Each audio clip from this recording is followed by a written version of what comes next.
that's not something like this. Oh, my God. Yeah, the old one. Will you be able to move him over that way? We'll just, Yeah, if you, when he shows up, we'll just slide it over.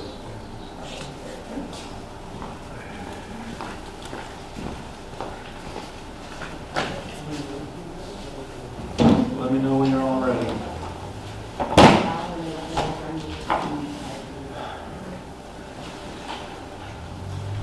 Good to see you here, John. Wasn't expecting. yeah. John, you all set with Dalton Community? John, you all set? Have a good vacation? Are you all set, John? Vacation? Oh, yeah. You good? Okay. Thank you. Everybody else all set? Let me go ahead and call this. This meeting is being recorded. And can all those who can rise, just like the allegiance. And Mr. Cheryl, can you lead us in the pledge? Pledge allegiance to the flag of the United States of America and to the republic for which it stands, one nation, under God, indivisible, with liberty and justice for all.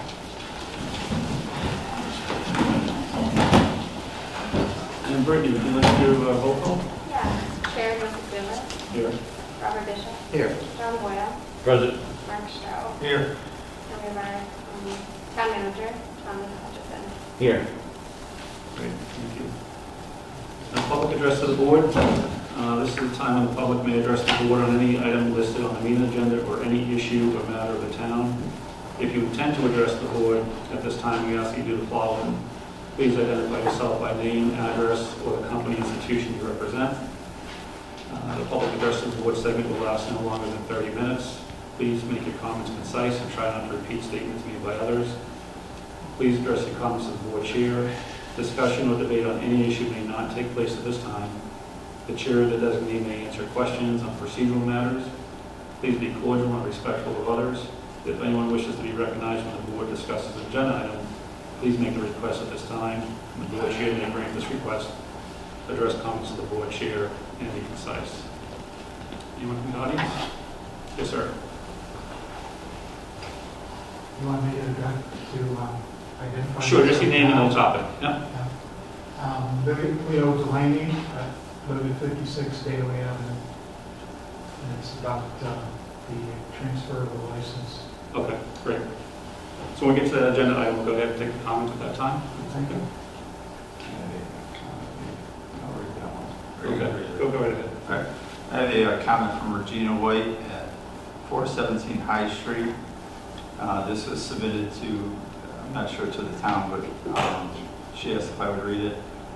She couldn't make it tonight. I have a few questions about the very unjust decision of the denial of permit to Berkshire Money Management at a location that for 5 years hosted a much larger 3-day and night annual event with no difficulties in obtaining permits. Can you explain how it is that suddenly there's a zone issue and that there is for a process to file a grievance by the many large of us Dalton residents who deem this decision by ZBA board as unjust?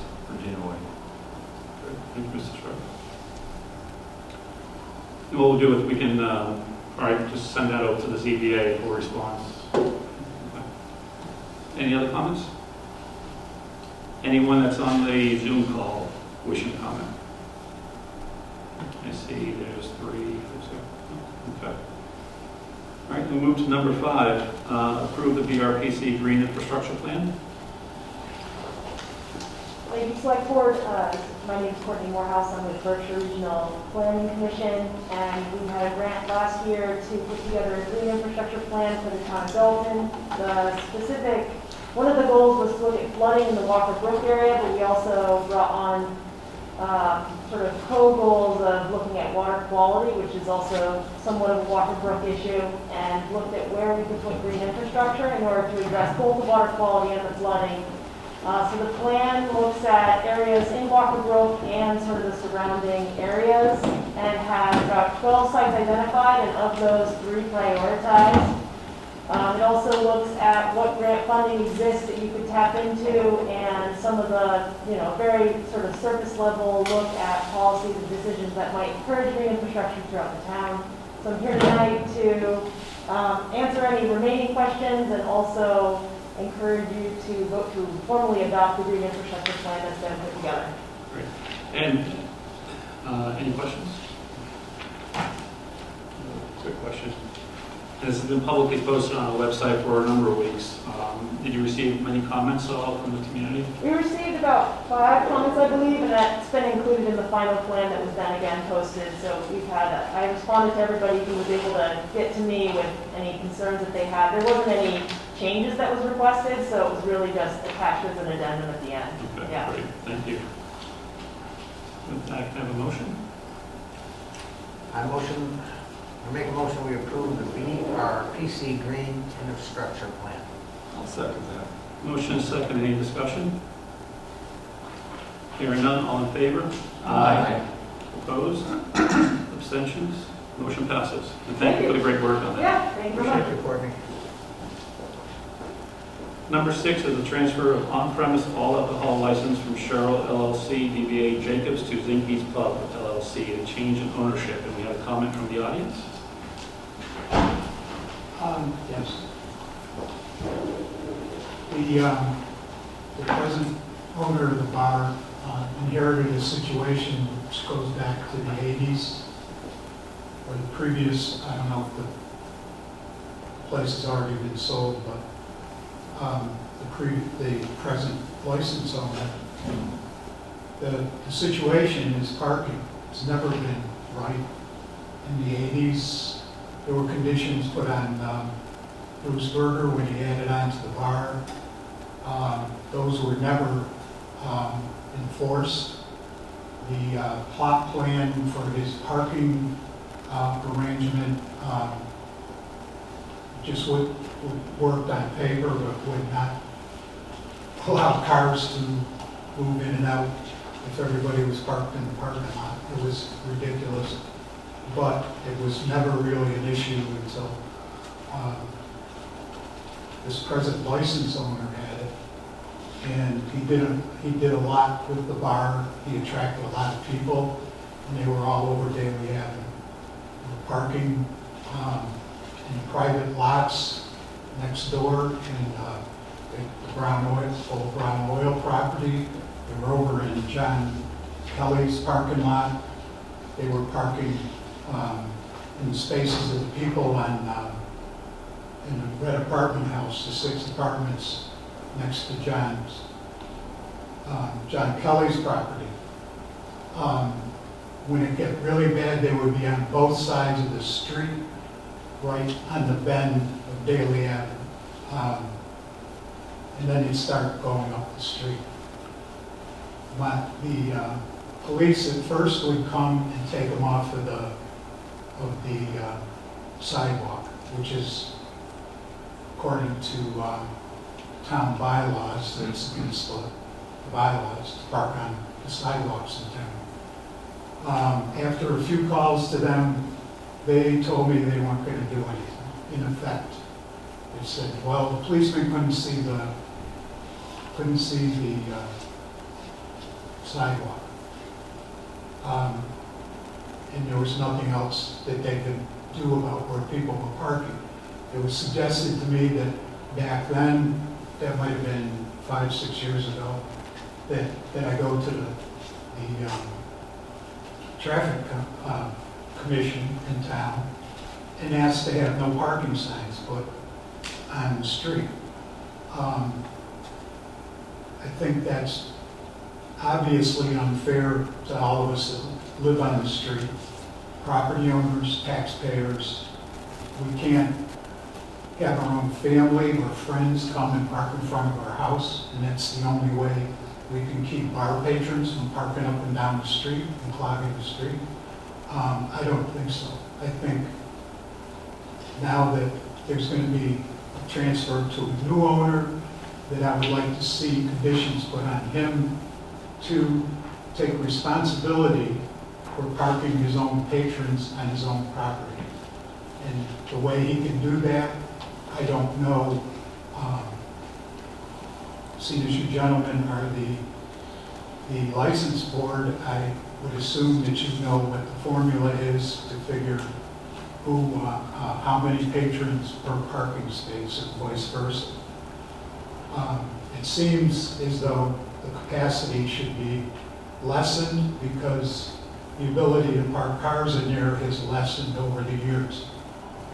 Maggie Walto, one of the abutters, has asserted her property line, which had been violated for years by people driving in and out. That was part of the parking plan for Jacobs, was people driving in and out through her driveway. She now has a chain up there and they can't do that. That eliminates a whole line of an overclogged parking lot situation previous to the COVID shutdown. The bar hasn't been open for over a year. I would ask the board to consider the fact that we are taxpayers. I don't know how many of the people that park on our street because of this are taxpayers. The people that rent, I've been around the neighborhood talking to people, the people in the back of the property on Lennon Avenue, and even people that rent in the area are upset by these people parking in front. You know, it's like paying taxes. They paid for it. They would like to be able to enjoy it. So I would not be happy if this were just a rubber stamp transfer. I would like you gentlemen to look into this. It's not fair to the people on the street, and it's not fair to the new owner that would like this license, because whether he knows it or not, he's walking into a situation where it's just nothing but trouble. And I don't think, at this point, I don't think the neighborhood is going to be happy with the same situation coming out of this, that we have to deal with people who legally, as I understand it, to own that liquor license, to own that bar, run that business, he has to provide the spaces for his own parking for his customers. Thank you. Thank you for your comments, appreciate it. And we'll go ahead and open as a licensing board. And, Mr. Town Manager. I have, this is the first that I've heard of a request for conditions to be put on the permit. And unless there's someone who can address the issues present, I would suggest that the matter be tabled until the next meeting. Need the party address the parking situation? I'll try to address that. I'm Mike Shepherd, I represent the Zinkes. Excuse my mayor. Sure. Absolutely. We're aware, and obviously if you drive by, you're aware that the lady next door marked her boundary to change, which will resolve some of that. We're going to have the parking lot repaved, relined, to address the issue of having the right number of spaces for our capacity. The application tells you the capacity is 60 people. So we will repave it, and our plan is to take the sign down, which will give us additional spaces, and to mark it in such a way that we would comply with building requirements to have the right number of spaces for our capacity. Now, candidly, if somebody parks out there on the street, we don't even necessarily know, and it's not even necessarily associated with us. If it's associated with us, we will address it as a safety issue and as trying to be a good neighbor. So we'd ask you to move forward. There is some, the place has been closed a year and a half. So we'd ask you to move forward, and I'd like the opportunity to make the presentation in light of the fact that we're conscious of what Mr. Delaney says, and it is our intention to be a good neighbor.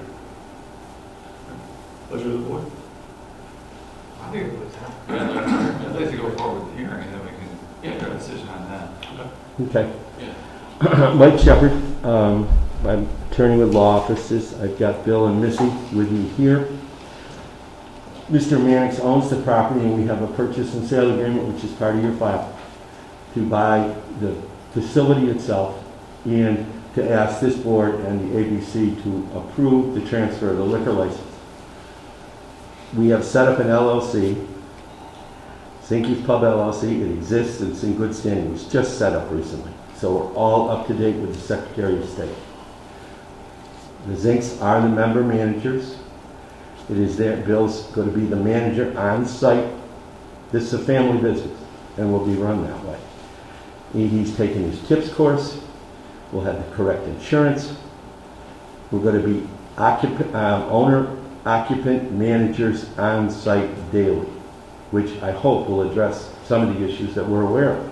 I mean, Mr. Mannix was successful, sometimes with success. In any event, has everybody been to the facility?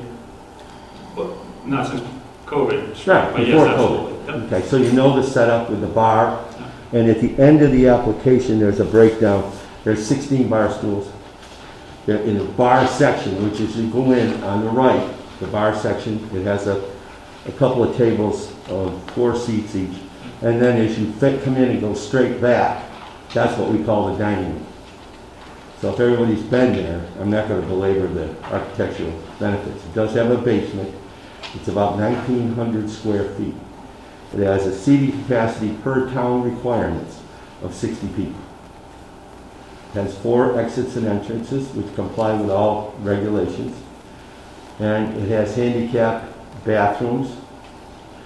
Kitchen is up to snuff with all the building codes, and we're conscious of that. We've had the property inspected, so we know that Mr. Mannix has been running the property consistent with what he's got to do to keep the town and the state happy.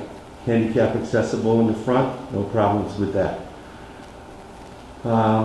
As we move forward, hopefully with this board's approval and the approval of the Alcoholic Beverage Commission, we'll be forming an additional LLC owned by the 2 of them. This is all accountant driven, not by anything other than good tax planning. Another LLC to own the land.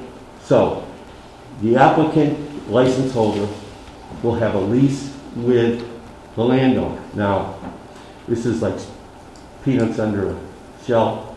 They are member managers of both LLCs. It's just for tax purposes. There's no hocus pocus there.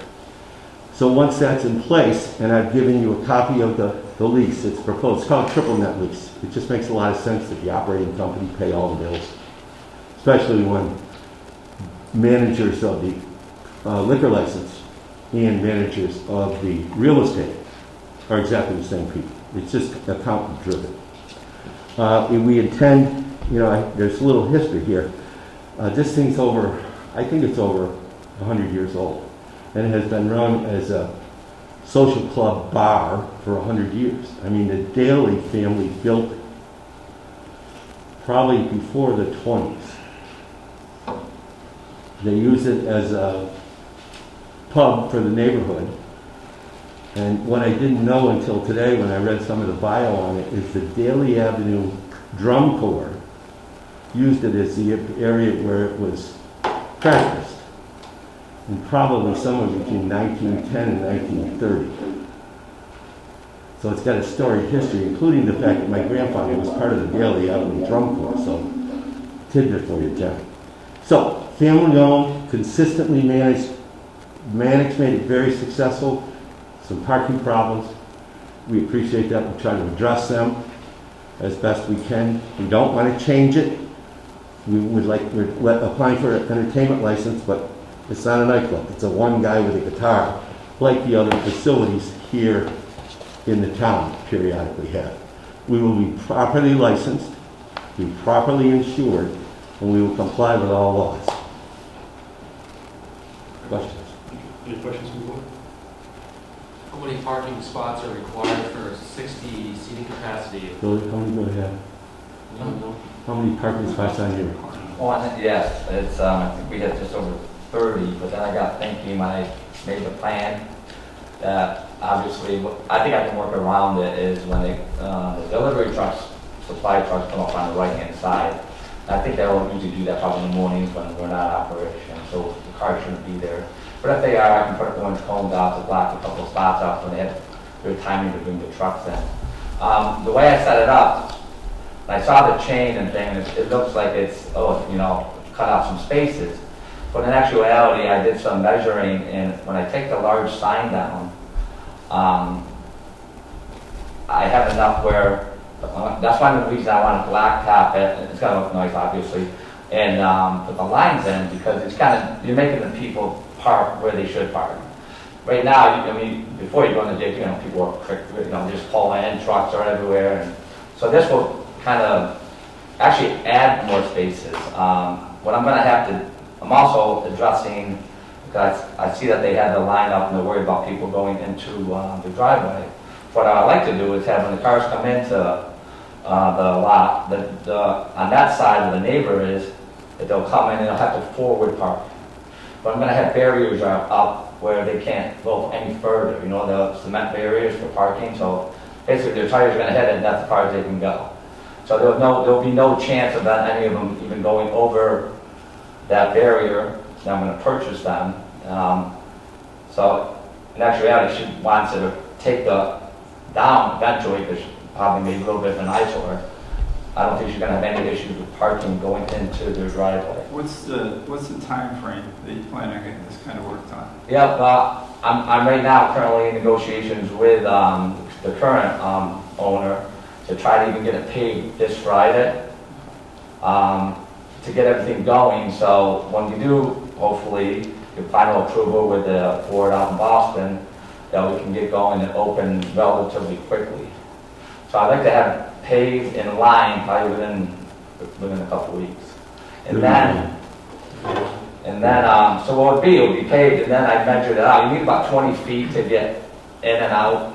So I went over and actually measured Patty's parking lot to see how they did it, because it's tight, but it works. And you got about 20 feet in between, so I can go a row, then 2 middle rows, and then another row where brown oil is on that side. So actually, I'm going to add quite a few spots into that lot, even with the way it's set up. As long as I have people pull in, front facing, on the right-hand side, 2 rows in the middle, each vehicle facing each other. And then on the left side, vehicles coming in, facing towards brown oil. And I think I can get about 30 spots in there. So you can obviously understand their concerns about cars, because I've been down there, and Sure. I've been down there when there's cars everywhere. Yep, So you can understand their concerns about that. absolutely. What I'm going to tell you is, for me personally, I'm very pro-business, but I'm very pro-resident. And I'll give, my vote would be to approve this, but I'm going to, with the warning that if we get verified complaints, you're going to be in front of the board. And it's not going to be good. So it's on you, and I tell all liquor license holders, it's on you to police it over there, because you're the one that is going to wind up paying the price for it if you don't. Right. Let me give you a map, approach. Absolutely, go ahead. Oh, thank you. I'm speaking, Pass it down, it didn't come in your package, so I'm I've got speaking in one. favor of this also, but we had a similar problem at the station when they had concerts and stuff. There was people parking all over the place. So we went to the police department. We got temporary no parking signs so we can on John Street. And when you expect a big crowd, put them up. Right. And people are really good about not parking there. So that makes the situation. Mr. Bishop, it's not our intention to change the complexion of the establishment. We're not going to have concerts there. We're not going to make it into a nightclub. It's going to be a family pub and with good food, and certainly we will be respectful. Billy grew up here. His father, 93 years old, grew up here.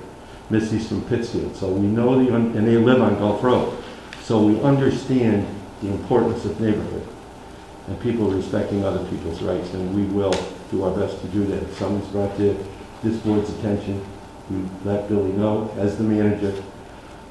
and we will address it. And again, maybe the temporary no parking signs on Friday night and Saturday night. That's what we do. Yeah, At concerts, I know. we used to put them up along John Street on Yeah. the side. I'm familiar with that, I live right there, right down the road, so I walk by it. The other thing is Billy has taken the tips course and passed with flying colors, and we'll have all the necessary insurance in place. And I can't stress the importance of neighborhood, and we understand. We live here, all of us, along with the board. Do we share that parking plan with our residents who have this? Would you like to see a parking plan? I'd also like to know where he's going to put the snow. It snows in Dalton. It gets pushed to one side or the other. I don't even thought about that, I'm not sure how they currently do it. Matthew lawn on one side and over towards the oil companies on the other side. So when you start plowing snow, just like the town plowing a road, we lose 2 or 3 feet during the course of the winter. So you start piling up all the snow, pushed left and right in that parking lot. If you're at the bare minimum, plus you got garbage truck has to come and go. There's a business in the barn in the back that has people coming and going, and the people that work there parking there. None of this has been addressed by the new owner in his parking plan. Is he going to kick out Dan McIntosh and his business? Is he going to tear down the barn to get his 30 parking 31. spaces? I mean, these are all legitimate questions, I think. And these are nice things that Mr. Shepherd is saying. He doesn't live on Daly Avenue. And that's the bottom line. You can't take nice words, and if you want, I appreciate what Selectman Strout said, that it's going to be regulated. It wasn't in the past. If there's conditions set and all these wonderful things being said about what's going to be done, and how good neighbors these people are going to be, I'd just like to see it. And if we don't see it, you said, Mr. Delaney, I would say, if you... and I'm pro-business also. That's why I never landed. I understand, it's been a year and a half where there hasn't been any... Mr. Mannix, Right. because I didn't want to interfere with his business. And I understand it's been a year and a half with no business there. It's been paradise. I understand that. I understand that. I think we have to approve the thing, the license. And I'm telling you, and I'll say it again, Mr. Zinke, if there's an issue, you're going to pay the price. And I will be the hammer on it. So you have to be on top of this stuff. Are there rules and regulations, and I'm asking because I just don't know the answer. If there's complaints about a business that their license can be revoked? Because right in front of us, we can hand down 3 days. Well, I know Dalton seems to send it to Boston all the time for suspensions or any investigation, but we're the liquor board. We can suspend their license also if we want to. So the community has our commitment that we follow through with these plans that we Traditionally, we've been sending them out, but I'm sure it's within our right. We have the licensing authority. I'd love to see the business come back to life, and the plan looks good. There's some handicap spots in there as well, which is good to see. And then it's our commitment to the neighbors that this would work together and figure it out. You're okay to commit to? I am. That's the okay. Any other comments from the board? A couple of things. First, I just encourage you, I'm Tom Hutchison, the new town manager. Mr. Delaney, if you do have any complaints, I'd be happy to receive them on behalf of the board and pass them on. And I'll just note that there are also 3 other licenses that were appended to this that didn't make it onto the agenda.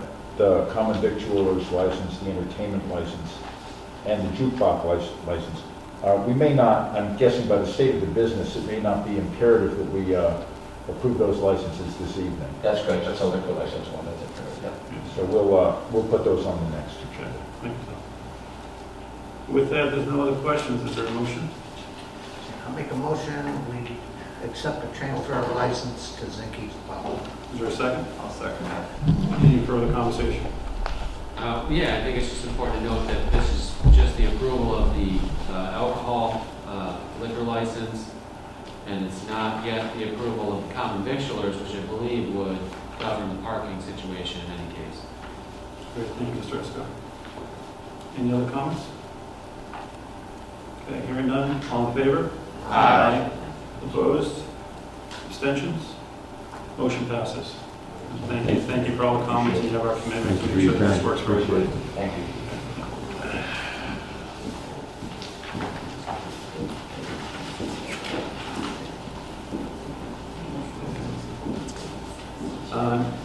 Number 7 is the approval of Sugar Hills special, motion to close as the licensing board. Thank you, Mr. Cheryl. Second? Second. All in favor? Aye. Opposed? Abstentions? Closed as liquor license. Moving to number 7, approval of Sugar Hills special one-day entertainment license for September 25th, 2021, a car show. Mr. Hutchinson? Yes, I think it's important to go into the circumstances in a little bit of detail because of the recent controversy around another proposal in the neighborhood. This is a one-day license, which has different regulations for it than other events that have been recently proposed that were multiple days. Again, this has been done over the past few years, and this is a simple select board approval of a one-day entertainment license. This does not require the approval of any other board in town, and it's just one day. So that's, if anyone's wondering why there are two different ways of dealing with it, that's the difference. They've had this in the past too. I'm sorry? They've had these in the past over there. They have had them in the past as well. This is a continuation of that event and this process, which has been set in place and is different from other processes requiring other boards' approvals. Okay, thank you for that explanation, Mr. Hutchinson. Is there a motion? Make a motion, we accept the one-day license for the car show at Sugar Hill. Is there a second? Second. Motion and second, any discussion?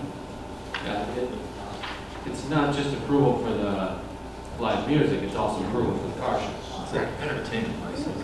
Yes. Is there anyone representing Sugar Hill here this evening? Now, Mr. Hutchinson and I talked about that earlier.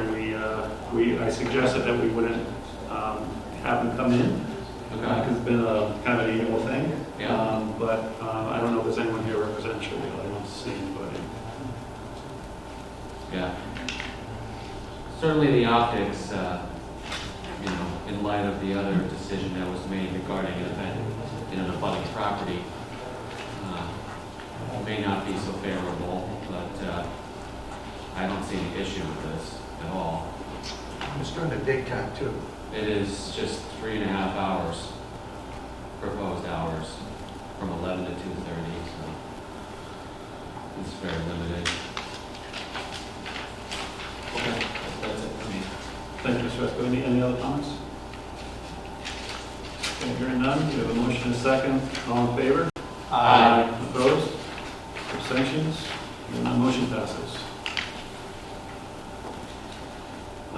Number 8, the appointment ratifications. Mr. Hutchinson. Yes, the first one, I'm recommending you ratify an appointment of Charles Gaylord as part-time building and grounds assistant. Unfortunately, Mr. Gaylord was unable to be here today, but we do have his supervisor, Pat Pettit, our building superintendent, who can speak a little bit about his qualifications and the work that he's doing. Great. Mr. Pettit. Yeah, he's working out good and his qualifications he worked on with the housing authority before, so everything that I asked him to do, so it's working out well. Great. And he currently works for the school, does he not?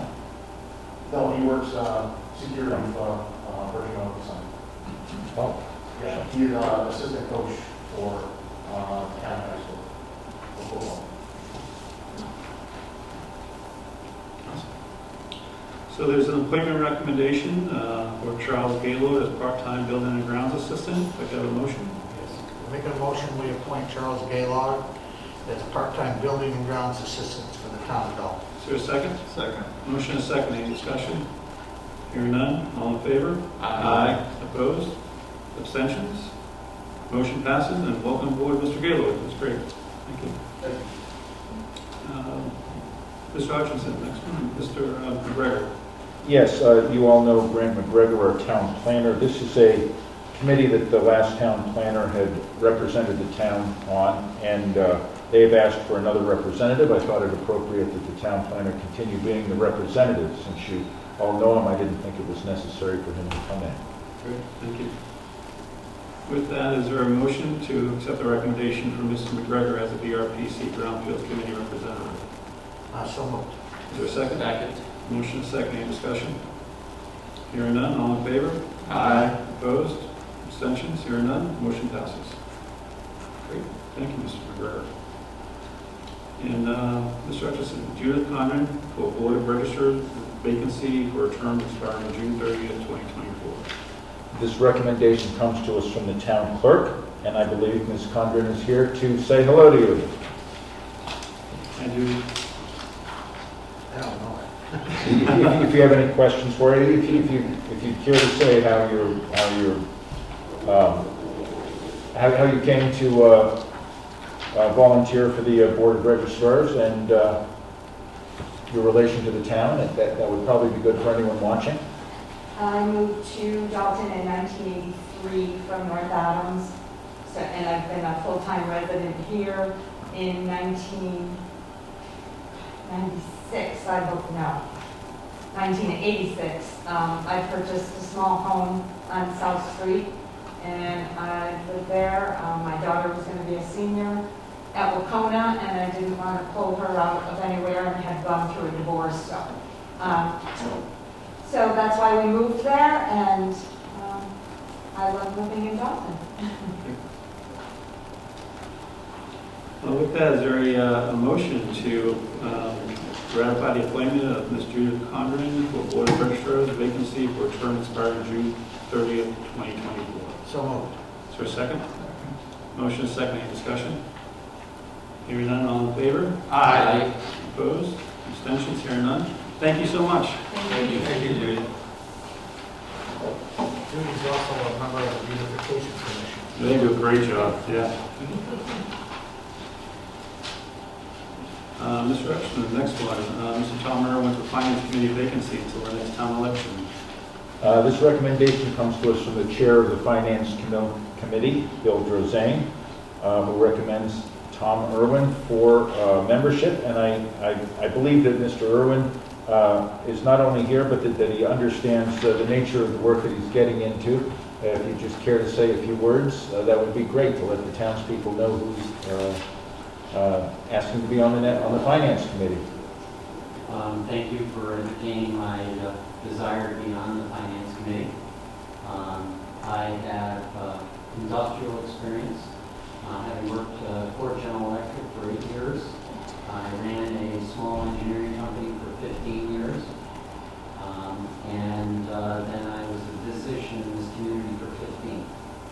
I retired as of June 30th, and so I had the time available to attend to these things.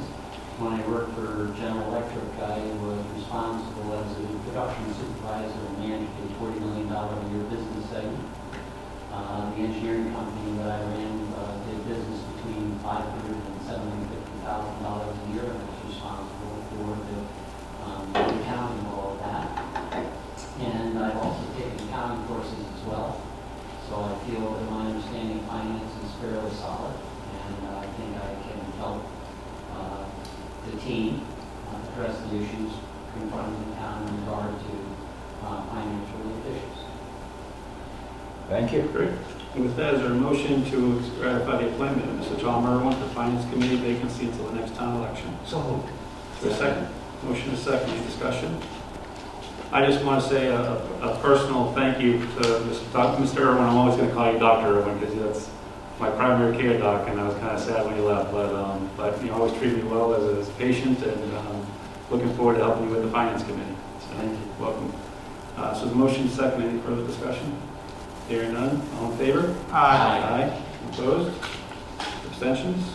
Motion passes. And thank you. Thank you. Welcome. Thank you so much. Thank you, Tom. And let's see, Ms. Arkinson, Edward Hall, ex officio for the Traffic Commission and the Emergency Management Advisory Council. These are two positions that the highway superintendent has traditionally been appointed to.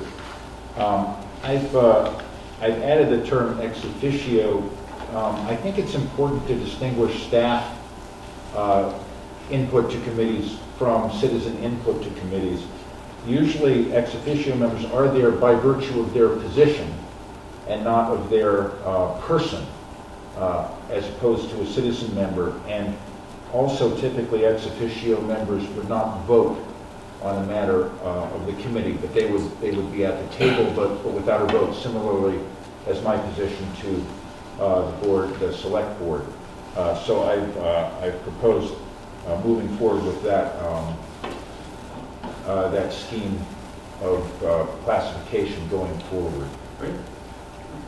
With that, is there a motion to accept the ratify the appointment of Ed Hall to ex officio for Traffic Commission and Emergency Management Advisory Council? So moved. Is there a second? Motion is second. Any discussion? No discussion. All in favor? Aye. Opposed? Abstentions? Thank you again. Let's see, next one is preliminary infrastructure spending plan for ARPA funds. Mr. Hutchinson. I'd like to give a brief introduction and then have Bud say a few things about his own priorities for the highway department. I think you have his email that he wrote outlining his priorities, but I want to just give a little bit of context. This is money from the American Rescue Plan Act. I have recently learned that despite some towns having in their either in their bylaws or in their town meeting vote an article saying authorizing select boards to receive and spend grant monies on behalf of the town, that article is in fact not necessary.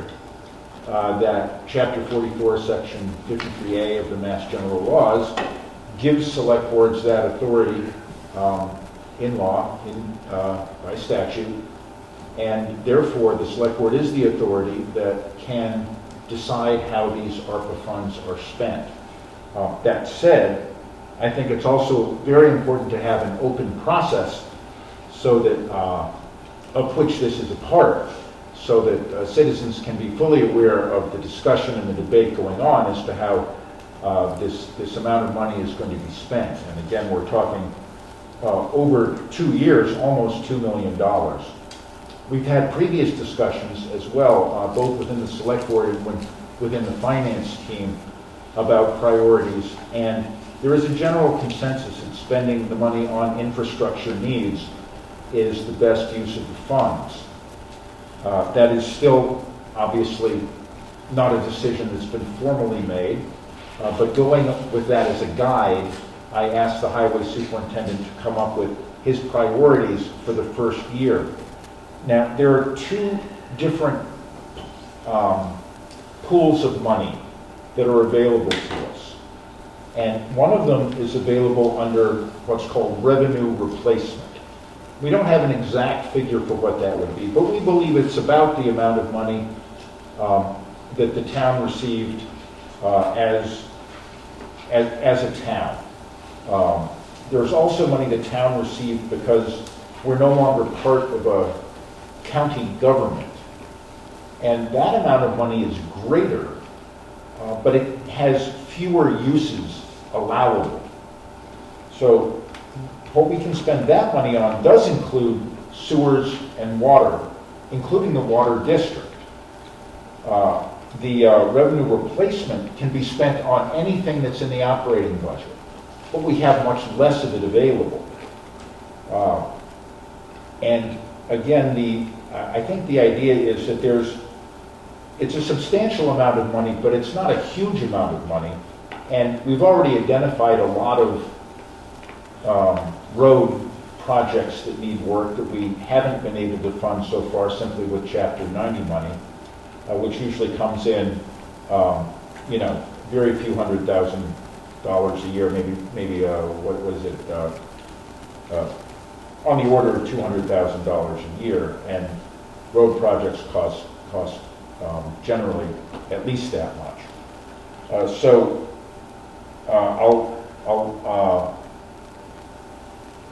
I'll let Bud talk about his plans for this year and next year. I have your email here if you want to refer to it.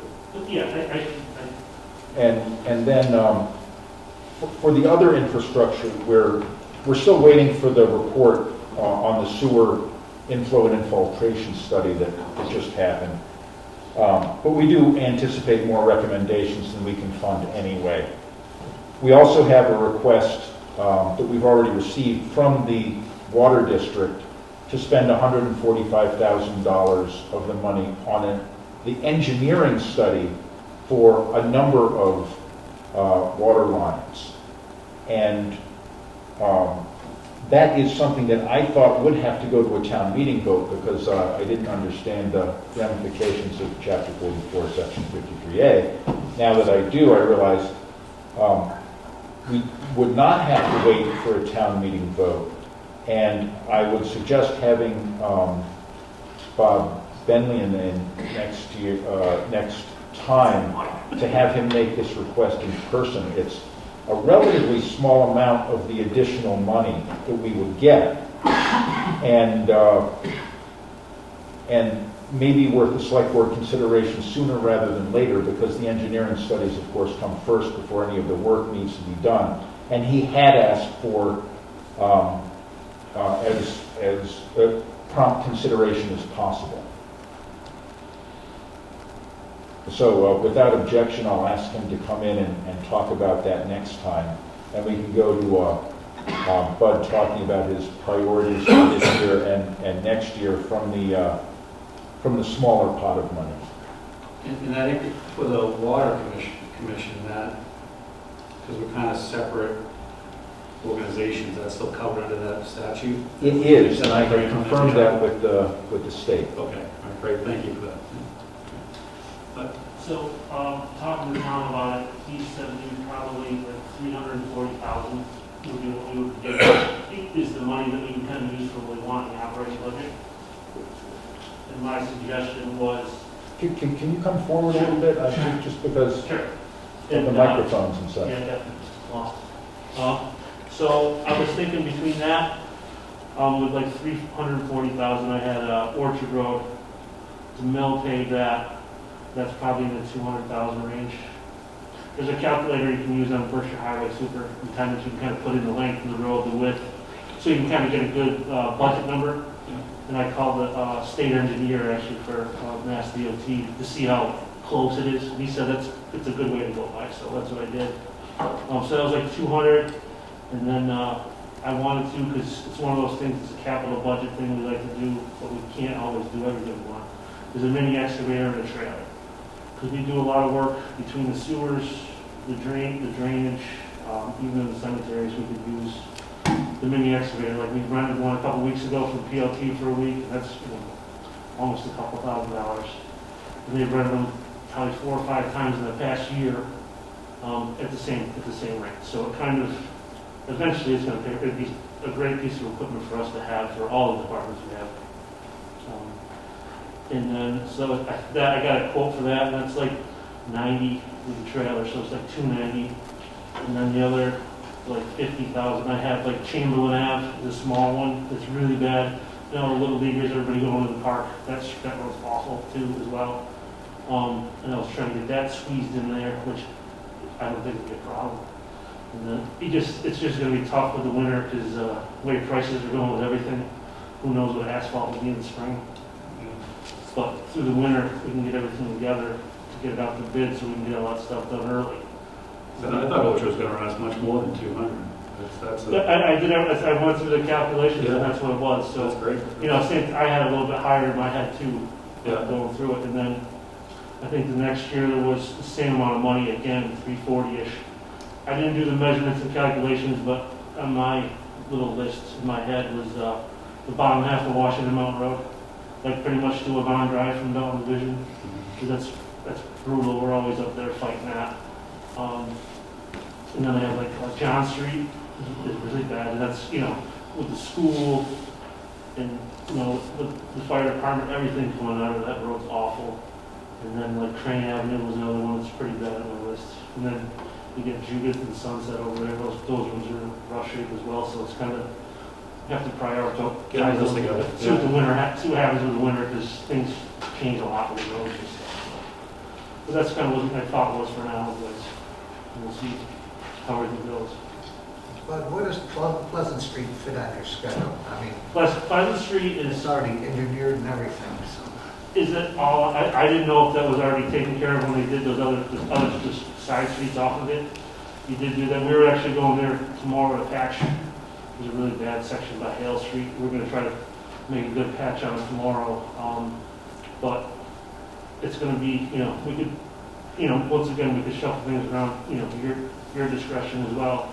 You know, if you have ideas you guys would like to do, we can figure out what we want to do next. But that's obviously a busy road as well. And that's on the bus route coming off Franklin Street, plus the school bus. I mean, it's a busy road. And then, you know, High Street's coming. There's sections of High Street that are awful as well. So it's just, there's so much. It's just trying to pick one, get. they're all pretty bad. Yeah, there's a lot of work to do. That's all. Any other comments? When's the next round of funding? Next year. So there are 2 tranches of 2 different pools. And we've already gotten, I believe, the first tranche of both of the first year's pools. So we have this money already. Yes. And the select board, in its discretion, can decide how to spend it. It doesn't have to go before a town meeting, as you would. Right. Again, I did float this by the financial team, which included the chair and the vice chair of the select board, and the chair and I think vice chair or whoever number 2 was from the finance committee, as well as the financial professionals at town hall. And everyone was agreed that there were sufficient infrastructure needs that it seemed to be a very good fit for the money. And there was an algorithm for like the replacement of lost revenue that we were probably a little bit north of that benchmark. So that really applied in general. Yeah. What are your other thoughts about the transparency of the process that you kind of mentioned at the beginning? Well, this is one of the reasons why I'm splitting this up between multiple meetings, is so that there's a chance for people to hear about it, to become, you know, engage and offer suggestions if they have any. Again, $2 million sounds like a lot of money, but it's $1 million one year and $1 million the next, and there are limitations on the majority of that money. And so the smaller pot, the 341,000 this year and 341,000 next year, that's what can be spent on anything. But you just, you know, you've seen this year's sucked up with 2 roads and a piece of equipment, and next year's, you know, with maybe 3 roads. So it's not as much money as it might seem. And then we had like the 220 from Chapter 90 as well, so we can put that in the bank and wait or do something different, well, not different, but roads stuff with that. But Make that as addition with the 340, you can use the Chapter 90 money to boost it to do a little few more roads as well. yeah. You know what I mean? Try to get hold as much funds as we can. Would be good. I've only known you for a while since you joined, but I know that you know the town really well. Yeah. You know, one of those things that we always hear about is where's my road? So it's like the methodology around those decisions has never been, It's kind of, never been clear. So it's like, how do we? Yeah, So when time comes and you're ready, yeah, you know, yeah, like- yeah, you know, you gotta work with the heavier traffic roads and the busier ones, and then, you know, it's tough. It's Yeah. not easy, you know, there's always gonna be someone not happy, and, you know, do the best we can do. So do you need a motion and to, an approval to accept this or move forward? I think it's a little Preliminary. premature for that. I think voting on the water district engineering study perhaps next time Okay. might be a good way to go forward. And I will say, if anyone has any thoughts on this, please let me know. Any more thoughts about what projects might be fundable through this? For those who were at the financial team meeting and who have seen some of the materials that have come out of the federal government and the state government, there are significant restrictions for the rest of the money. And we are having this, we just had this sewer inflow and infiltration study done and believe that it's going to come with some recommendations to spend some money. So I think we ought to wait until that comes in to see about spending the other part of the money. But I think it might be fine to vote for the first year of the smaller amount for these roads if you agree that those are good projects. And again, please let me know, before next time in case there are other ideas, so that I can try to have those conversations before the meeting and generate as much consensus as possible when we do meet again. It's the pleasure of the board. I have a question about the mini excavator. Has money been budgeted for the routine rental of excavator equipment in the general budget? There is a rental line item in the budget, you know, for, I know this past, I want to say last fall or winter, the loader broke down, you know, that's obviously you're loading the salt, to the, whatever the roads. And so they had to rent one for like a month, and I can't remember what he said, it was like $4,000 or something. So there's always a line item there, you know, for certain things, for like, whatever sewer thing could happen, nothing's gonna reach, you gotta get something big and have something come do it. So there is a line item for different things we have to rent that we don't have. I ask because it's 90,000, and obviously, I mean, it seems like that would be put to good use. I don't doubt that, but I'm wondering if we could pave another road instead. That's my question. I don't know how much John Street would cost, but John Street's definitely a need. I always see those, a piece of equipment is, you don't know how much you use it. If you had it, you could use it so much more. Oh, You know what I mean? it's so like today, I don't know if anybody's driven over golf road lately, but the water's coming out of the road, it's just the ditches gotta be cleaned out, and if you put a backhoe sideways, you're taking up the whole lane of the road. And you got the little excavator, you're in one lane with the truck, cars are still going by, you can do everything you wanna do to the swings 360. Although, like, it just, you can get so much more work done in a day with everything you can do. It's definitely an asset, like with all the sewer repairs we've had to do, it would make, it's a big difference. You can get different kinds of buckets to do different things with it. It'd be a good asset, there's no doubt about it. Yeah, I think you bring up a great question. Maybe we can continue this discussion next time too, as we look at the overall opera. Because when I think of opera as a citizen, I think of it as, doing some major infrastructure projects and not necessarily buying capital equipment. So I think you asked a very good question. So that's something that we may want to talk about a little bit further. Because it's right, could we get one more road or two, get the rental through this budget season, then see what comes out of the next tranche. Budgeted for a capital expenditure in the next year's budget, for Right. example. Right. If that's, that's just my line of thinking, but, I'm not attached to any one path either. I just want to take in the information and make a good decision. It sounds like we're not making a decision on these funds this evening, though. This is just preliminary discussion and presentation of what's possible. Digest this and wait for it to come back around for a decision. And Yes, absolutely. I think it's vital to do that because it is a fair chunk of money, and I think people need to know that the discussion is happening and where it is centering. Okay. And thank you for putting this together. Yeah, thank you. Yeah. Oh, thank you.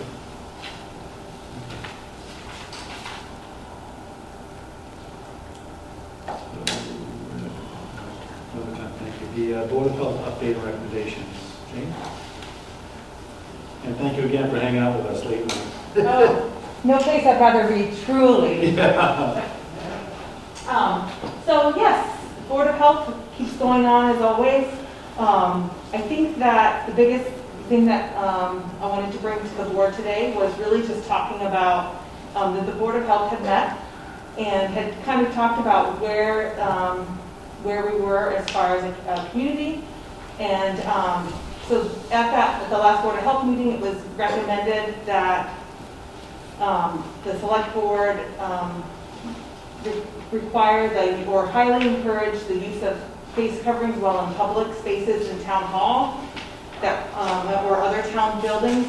That would not include people's personal workspaces or areas that aren't frequented by the public. But they recommended that, and then they also highly recommended that the select board highly recommend the employees and citizens to get vaccinated.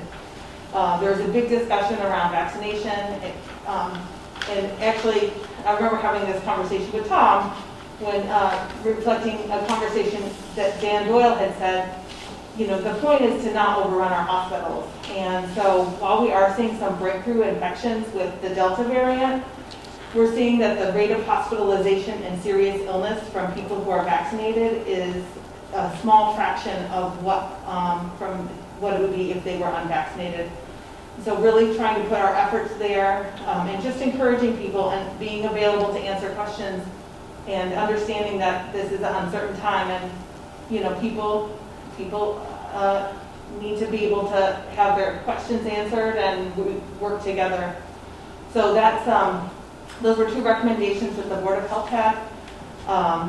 And the other thing that I wanted to talk about is we will be having some ability to test our first responders and certain people that are working close to the public if they are exposed. It's really important. So these first responders go into homes and they don't necessarily know what's going on there, and so this will allow us to help get those people who have been exposed, if they are positive, identified quickly. And so working with Becky Whitaker and I are roughing out a plan for that. And I think that will be a great tool for the town. So I think so the first thing you're looking for the board is really a motion or a position that we highly recommend vaccines and wearing masks within the public buildings. So if I could have a motion for that? I'll make a motion, we accept the recommendations from the Board of Health. Is there a second? Second. Motion and second, any discussion? Mr. Esco. Are we making masks mandatory in the public place, for example, town hall? Highly recommend. I think probably should, but this is just a recommendation. The recommendation from the Board of Health and for us to endorse it. And where that really helps, Board, is from when I do signage, right? So I have a lane and I have to stay in that lane, right? So the signage then would be like, masks highly recommended, or please wear your mask per the recommendation of the Board of Health. And so that's where something like this would be really helpful. It's a heated issue. And I agree with it. It's a joint resolution between the Board of Health and the Select Board and others. Yes. I was just wondering if this was a mandatory position or just a strong recommendation in support of the guidance from the Board of Health. It's an encouragement to wear masks or face coverings in public areas within town buildings. It was not presented at the Board of Health as a mandate. It was presented as highly recommended. Okay. I'm in support of it. Any other discussion? Hearing none, motion is second. All in favor? Aye. Opposed? Abstentions? Hearing none, motion passes. Thank you. Thank you, Jane. Thank you for all the work. One question for Jane. Go ahead. Do you have any updates on when the vaccine's going to come for the 12 and under? Yes, we heard today that it looks like it might be by the end of October. So that will allow young people to get vaccinated before the Thanksgiving holiday. We are seeing cases in elementary kids. You know, in fact, one of the child care facilities was closed down by our public health nurse this weekend. So we're looking forward to that. That's going to help the school quite a bit. The board meets with the school regularly, both on their Wednesday meetings. They have a health and wellness committee meeting, and then we also attend the larger school board meetings as well, and have kind of a live case count for Dalton. And Tom and I talked about making that available to people. It's honestly just been a factor of time. As you might know, a lot of the housing situations have gotten worse because I didn't really address much housing during COVID. And then, of course, the work that we're doing with the solid waste committee, which we're moving forward, but it's also a lot, especially now that we've lost our recycling coordinator. It's hard to make it all work with it when you're in the middle of a pandemic, too. We're just doing the best we can, and Ms. Hutchinson? Yes. I think this is obviously a good step to take. And as we watch the daily rates, especially with schools starting and things like that, I think it would pay to stay flexible and consider a mask mandate for the public buildings in town. Going back to what we had before, we could even use the old signs, save you some time. If case counts started to rise, I understand the perspective that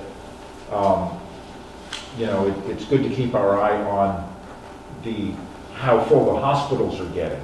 But we do know that now that there are breakthrough infections, and we do know that breakthrough infections can lead to long COVID, as they say, the longer lasting variant. So I think it's also important to look at cases in general, and if we can do something to help that, I think it might be worthwhile, especially if cases rise. So I would urge you not to think of this as the last possible action on the matter, but we know how to do it. We're all set up. It wouldn't be that much just for public buildings, not for all indoor spaces in town. But that would be one further step that I might recommend if case counts went up. Just for the safety of town hall employees and town employees in their own public buildings. Again, not in personal spaces, but in shared spaces. So I'll be keeping my eye on that, and may want something stronger. There was one breakthrough case amongst town staff recently, and I really don't want to see that happen again. Face masks are required in healthcare settings. It's a mandate. There's a sign on the door here it's required. What prevents us from taking that step for town buildings? as far as I know, there's nothing preventing you. And It's not preventing us, but we're going outside of what the Board of Health's recommendation is. Correct. The Board of Health's recommendation was to strongly encourage. Yeah. Right. Which we support. Yes, and that did talk about public areas within town buildings. Again, that's based on the perspective of not wanting to fill up the hospitals. I, as the more or less chief of staff, am concerned about the fact that we've already had one breakthrough infection in town hall. So I might look at it a little more conservatively at this point. And you can mandate the employees have it for their own protection, right? Can I? If you say I can, I can. I know I'm asking, because to your point, chief of staff, right? So I think you have that authority. I was, if anybody disagrees, I don't know. For staff. I know that, so I had a meeting with Alfred tonight, and they are mandating, they're mandating that everyone wears it in public buildings. I don't think, and I think we're gonna see, Great Barrington also right now is requiring masks in public buildings. So I think we're gonna see town hall after town, town after town requiring it at the very minimum in their public meetings. But I'm just here to represent what what was. So we passed the encouragement of masks and encouragement of vaccinations for residents and masks within the town hall. So if we want to take a step further, come back and revisit. Consider a mandate. Consider a mandate? Yeah, I'd like to, in some ways, I'd like to tie it to some kind of metric. Our case is rising. Are they rising by some amount? Before we had said, if they got to the red level, we would go back to it. The situation's more complex now with the Delta variant and long COVID breakthrough infections, things like that. So I'm, just trying to be better safe than sorry in terms of the cases themselves. So yes, I might ask for further consideration. Okay. Anything else? No, I think that I'm probably, like I said, I could always bring up a whole hour, but Tom and I have been working all together, and we're knocking things off one at a time. Okay, awesome. Thank you, Gene. Appreciate it. And thank you for all your hard work, especially with our schools. Oh, man. Yeah, just. Let's see. Anything else for our board of health? From the board? We ready to move on? Okay. Number 11, the One Berkshire support request for the Regional Economic Development Organization. Thanks, Ken. Mr. Hutchinson. Oh, sorry. That's all. Yes, I have an email from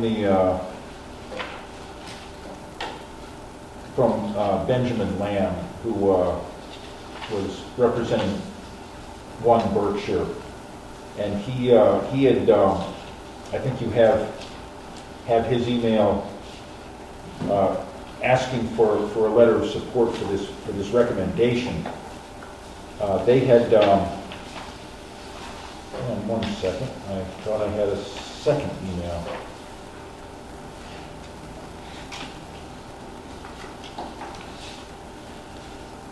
I also gave you some of, you have in your packets, what they've been working on in terms of economic development.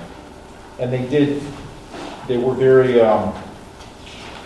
very solicitous in saying that they wanted to work with the town. I'm not sure if Mr. Boyle is familiar with One Berkshire and whether he has had formal dealings with the industrial development group. They do express a willingness to work with towns. They say they have worked on projects which have brought Dalton businesses concrete benefits, working on grants and other avenues of support. And the town has in the past supported them in this request for a grant that they're asking for support again. And I understand that everyone might not be familiar with them. Unfortunately, the main staffer is on parental leave at this time, and I guess they only have a couple of staffers, and we're not able to come to the meeting.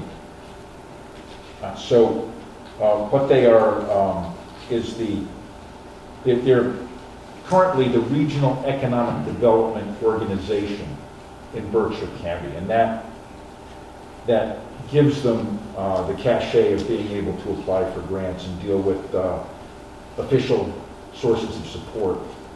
And this is in cooperation with the Berkshire Regional Planning Commission, who also runs its own community economic development strategy,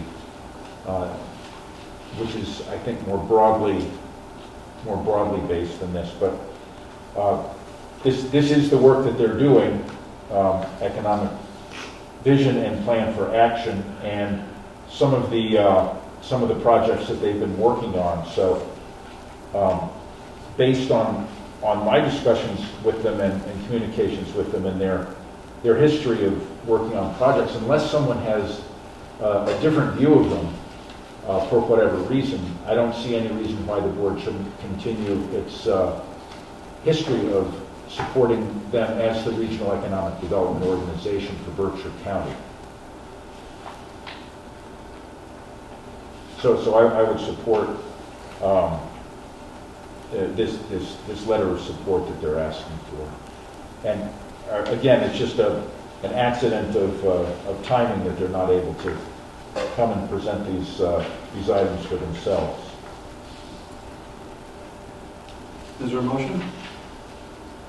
I move we send a letter of support to Berkshire, supporting the town of Dalton for their grant applications. Is there a second? Second. Motion second, discussion? Just note that it's one Berkshire, not I Berkshire. Yeah, I follow that. Okay.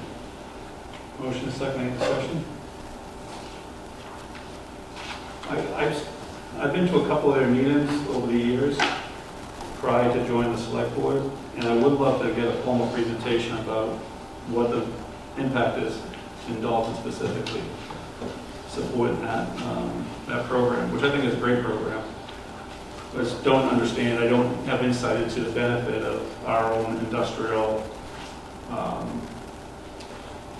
commission, growth and build for new businesses or things of that nature. So I think it would be very interesting to hear what they're doing for Dalton. So with that, I would support this. Sure, I'll see when they might be available, but it would not be in the near future. I don't think it would be in time No rush. for them to get this letter of support. Yeah, no rush. Unfortunately, I don't have a version on letterhead, but if you pass it, I'll make one up for your signatures at the town hall. Yeah. Any further discussion? Hearing none, all in favor? Aye. Opposed? Abstentions? Hearing none, motion passes. And number 12, the update of the Open Space Rec Planning Committee. Yes. Based on discussions with the chair of the Open Space and Recreation Plan Committee, it may be time to appoint an Open Space Committee to implement that plan. It still does not have final approval from the state, but we are working on that. We have it up for a public comment again, and we'll be reaching out specifically to identified low-income populations that we have, including seniors, because they were concerned that we had not done sufficient outreach to low-income community members. So it'll be another month before we get comments in on that and can submit that as part of our final plan. We have temporary approval, though, and a sufficient level of approval for us to apply for grants. I believe we can start forming that committee. There are currently 7 names under consideration, 6 of whom were generated from the chair of the planning committee, and one of whom is our own Dan Esco, who expressed interest early on in the process. So I hope to bring you, unless people want further discussion on that, I hope to bring you a draft charge for the committee at your next meeting. And I believe it's very important to make sure that appointees recognize that while they may have personal preferences, their job on the committee is to work on behalf of the town as a whole in developing priorities. There are 20 different action steps proposed in the plan, and all of them are good. Of course, it's going to be a question of resources, and we do want to make sure that the committee does what's best for the largest number of people in Dalton.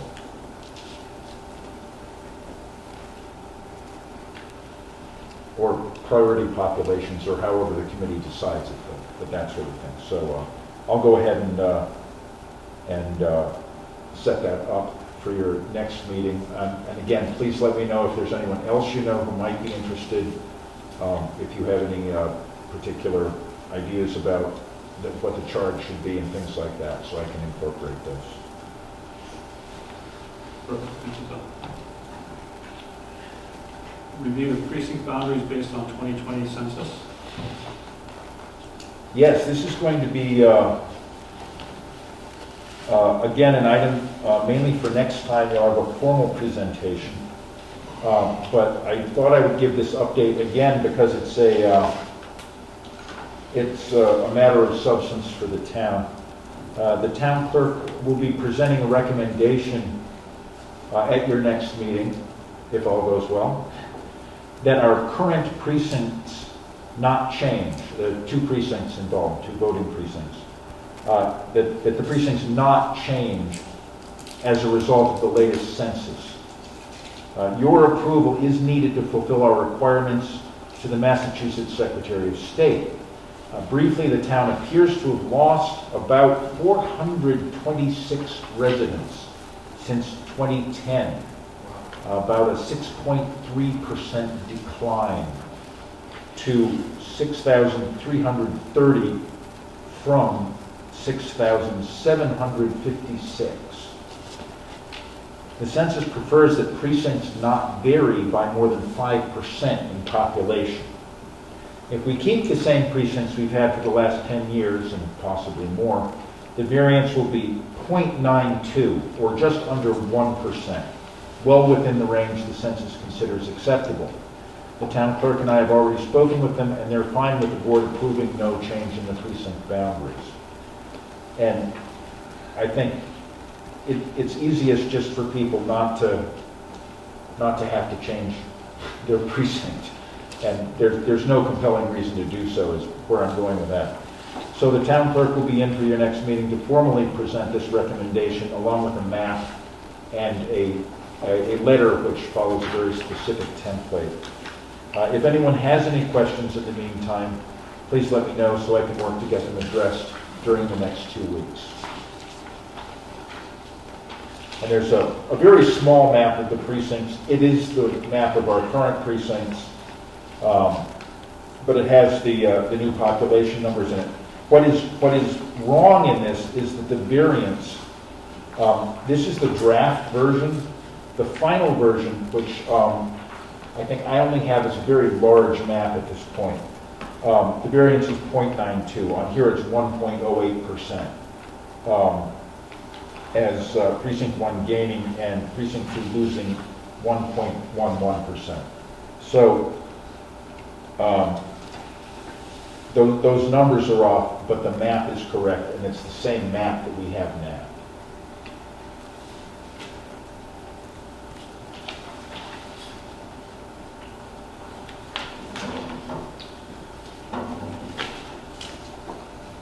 Any questions on that? Okay, acceptance of second quarter franchise fee for Dalton Community Cable. Make a motion to transfer the franchise fee of $30,405.59 from Charter Communications to the Dalton Community Cable Association. The second? Second. Motion is second, any discussion? Hearing none, all in favor? Aye. Opposed? Abstentions? Motion carries. Discussion of post-agreement policy for marijuana establishments. Mr. Atkinson. we got an indication of interest from a potential business. Is very tentative, and we wrote back and did not receive a reply. We wrote back again and again did not receive a reply. So our feeling is that this is perhaps not a serious business, but if it had been a serious business, we would, I believe, not have a host agreement policy in place. And I provided a couple of links from the town of Amherst, which shows a really good process, some of which is based on state law and regulation, for instance, having a community meeting, but some of which goes a little bit further than that. And we can ask people to go a little bit further than that. We could ask them to have 2 meetings. We could ask them to have it in each of our precincts. We could ask and any number of things of these groups that want to come in and have a business. So I think it's probably best to have that policy in place before we get another indication of interest, a more serious indication of interest. So I would just urge you to look at those 2 links that we sent out and see, what aspects of that you like and don't like. It's very straightforward, but it requires a lot of work on behalf of the applicant, and they have to get the town approval before they can go to the state.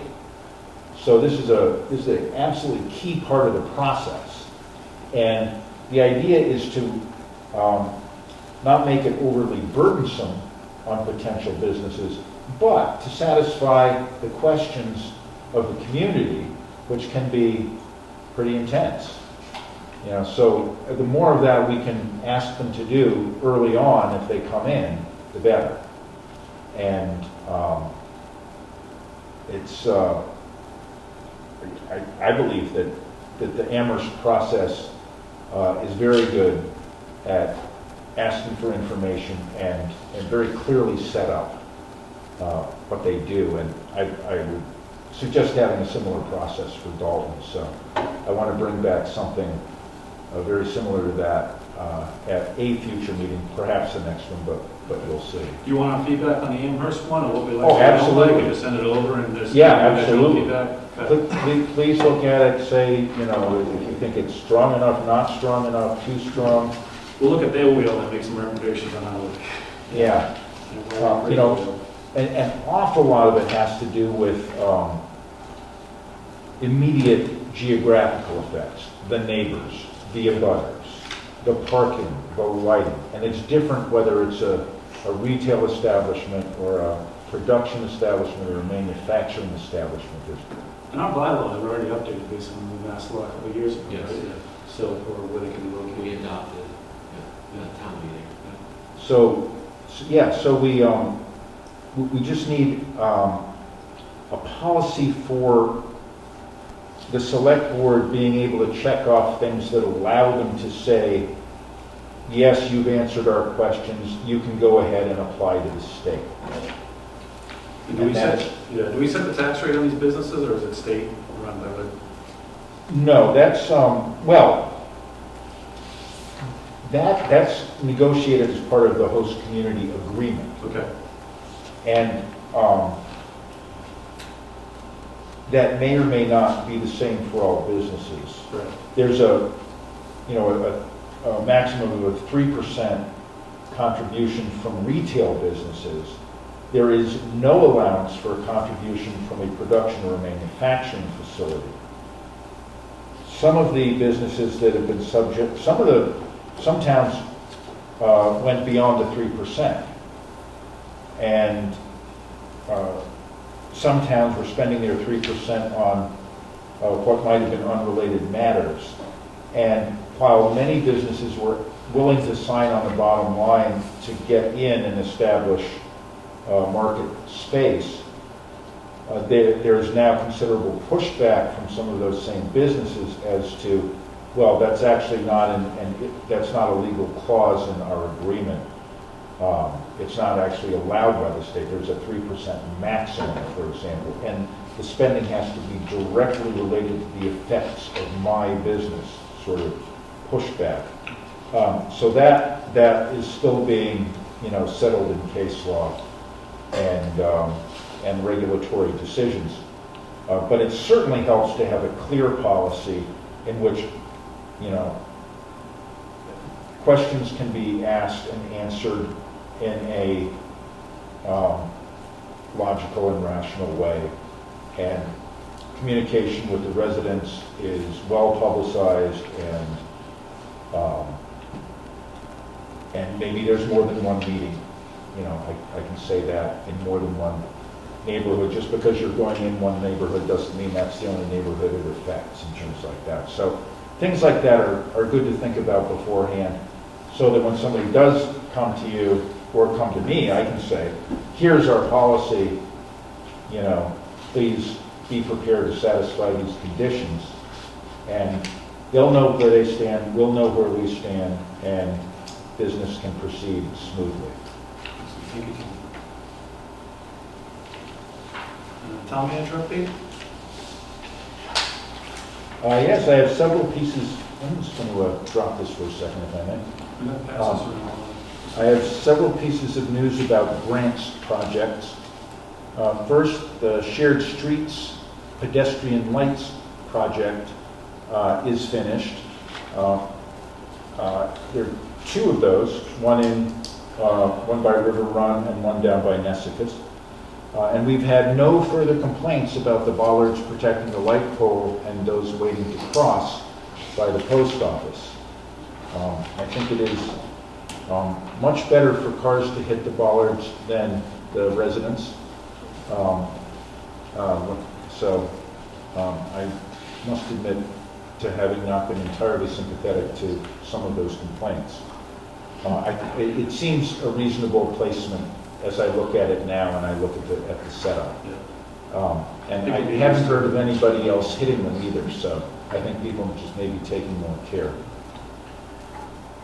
For the FEMA Hazard Mitigation Grant for Walker Brook, a request for qualifications and proposals for the preliminary engineering study for hydraulics and hydrology went out, with bids due September 22nd. We've submitted a grant proposal to Maya, our insurance association, who runs a very useful grant program, for $1,632 for chainsaw safety equipment for the highway department. And last but very much not least, we submitted and were granted in record time 2 community compact grants, one for contract development for solid waste disposal to replace the current contract with Casella. That was for $4,000, figuring $100 an hour for 40 hours for a consultant to write a contract that would satisfy our needs for solid waste disposal. And one for a classification and compensation study to update our job descriptions and pay schedule for $25,000, which I put out to bid on August 18th and for which bids are due September 21st. You may remember when I asked town meeting to fund the study, I promised that I would apply for the grant, and I'm pleased to say that I did. That also means if the bids come in slightly over $25,000, we can make up the... Well, congratulations on that. What's necessary. Thank you.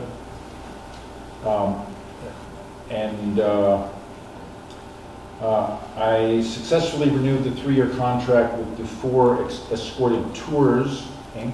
for student transportation to technical schools, following all the necessary bidding procedures. The winning bid was also the only bid, as it has been in the past, I believe, though it was somewhat higher than the budget, $2,379.60 over on a bid that was over $100,000. So unless there are several days on which students are not transported, we'll have to transfer some funds at the end of the year. That said, usually there are some days when students are not transported to one school or another, and we usually do underspend that budget, so we should be okay. I have a brief update on town hall renovation regarding the timeline and sequence. We're setting up a meeting with the owners of the bank building across Carson Avenue to negotiate a lease if possible. We're looking for a lease from perhaps as early as October for at least 6 months with a possible 3-month extension. We first need fiber installed at the town office for internet, as well as the new phone system, which will be easier to transfer to wherever we set up. Probably moving one office per week starting in November.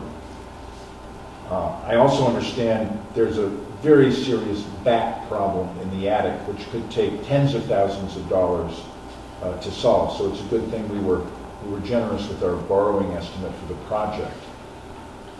I'm meeting with the animal control officer on Wednesday to get the technical report on that, and the building superintendent is ready to go out and try to get quotes from state contractors to be able to do that work as soon as possible.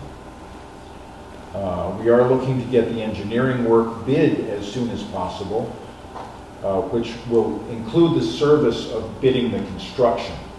Often design, you may already know all of this, but just to make it clear, often when you bid out design and engineering work, it includes having them do the procurement for the construction. And then they can answer all the necessary questions based on their own design and serve as design consultants for the construction to clear up any inconsistencies that may be in the plans. We're hoping for construction bids perhaps as early as November 1st for a January 1st start date.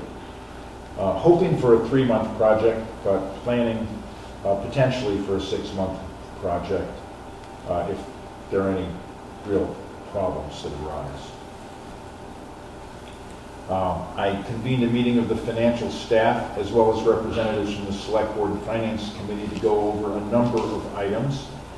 We reviewed the effect of COVID-19 on last year's operations, which were not as large as you might think. We got up very well with the remote VPN internet contact and connection, and so we did relatively well in that review. We had an update on new staff, covered the Citizens Energy Solar Project, Town Hall renovation, and Walker Brook hydrogeologic study. I reported on the upcoming classification and compensation study, noting that I've asked for options for average, above average, and competitive wages as part of that study. I asked the team to look at a couple of comprehensive financial policies and procedures and consider compiling the town's policies and procedures into a single document. And most importantly, discussed options for spending the town's ARPA funds, which we discussed before. And finally, we discussed forming a staff-level capital planning and debt group with Select Board and Finance Committee input on that as well. Staff are also working on the contract with Regional Resources Group for assessing services for FY22. We will have to go out to bid for any 3-year contract as our current contractor originally proposed, but has now come back with a 1-year contract as we had agreed last year. The highway superintendent reports that all of the new hires are working out very well, with a substantial amount of postponed work getting done over the summer. And they have been quite busy, and reports from other staff over there say that everyone's getting along very well, which is great. And finally, I'd like to commend our accountant, Sandra Albano, for hosting our auditor, Tom Scanlon, and commend the entire financial team for a spotless management letter, the vehicle used to describe any deficiencies, of which we had none. Excellent. Wow, that's great. Not major or minor. That's excellent. Is that, how does that compare to years prior?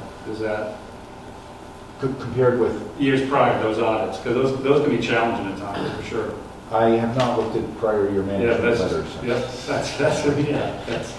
but still, it's a huge achievement, you know, without doubt. It is, we have an amazing financial team. That's great, that's great.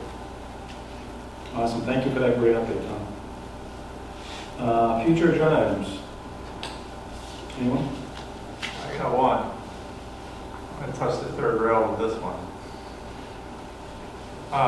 For a future date to discuss roosters within the town of Dalton. I've gotten several complaints over the last couple of weeks about roosters. Roosters? Yes, and not having a bylaw or anything like that to deal with roosters. So it doesn't have to be the next meeting, maybe for some time during the winter. Okay. We do have a noise bylaw, and I'm happy to send that out to anyone who wants to try it out. You can send it right to any time. Noise complaints are notoriously difficult to satisfy with a happy resolution. Barking dogs can trigger that too. But yeah, roosters, I've heard them in my neighborhood.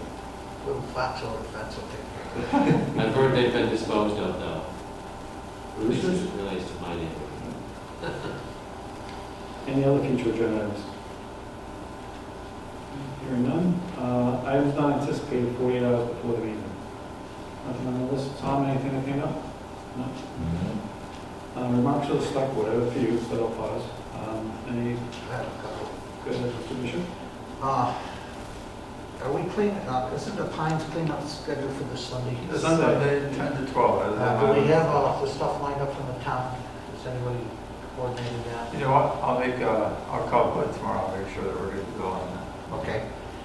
And on Saturday, I attended the 100-year Boy Scout celebration. Troop 4 is 100 years old. Just was an amazing ceremony, and I just take my hats off to the leaders and the kids still involved in that. They're doing a great job. Yeah, it was a great event. Okay, anyone else? I'm going to be putting a card in the office for a little girl, Sadie. She's 5 years old. She went up to the Golf Road up in there and took up 2 33-gallon bags worth of garbage up a Golf Road. Wow, oh, that's great. So I'll be putting a card in the office. We can get in there. I'll shoot an email out when it's in there. Guys can go in and sign it. We'll send a card out to her. That's great. I just want to do a quick shout out to Chief Stroud and Sergeant Bizzell. They had an event at the Senior Center talking about safety on the internet and scams and things of that nature, educating our seniors in the community. Bob already talked about Dalton Troop 4, and congratulations to them. Congrats to all the Hall of Fame inductees this past weekend at the CRA. And if you haven't seen some of the youth sports out there, congrats to all the kids getting back on the field. You know, it's just nice seeing them out there. And things are moving along. It was a very active weekend in Dalton. Good active weekend. Yeah. That's all I had. Going to announcements. The town of Dalton has received comments on its draft open space and recreation plan, especially from low-income residents. Does this plan help meet your needs and aspirations, and how could it be improved? Comments are due to Lauren Garrity, Lauren at BerkshirePlanning.org at the Berkshire Regional Planning Commission by October 22nd. And that plan is available on our main website, so easy access there. And I think that's all we have. So with that, a motion to adjourn. We have a meeting tomorrow night. We have a meeting tomorrow night at 7 p.m. at Nesicus Auditorium regarding the roundabout. So community listening session and feedback. I have received some letters and emails, which I put into the Google Drive folder for against, and there's one neutral. And on the agenda, I have time to read those out into the public record. Thank you for reminding me of that. Motion to adjourn. Is there a second? Okay. All in favor? Aye. Opposed? Abstentions? Here none. Motion carries. Thank you. Good night, Dalton. See? See you, John.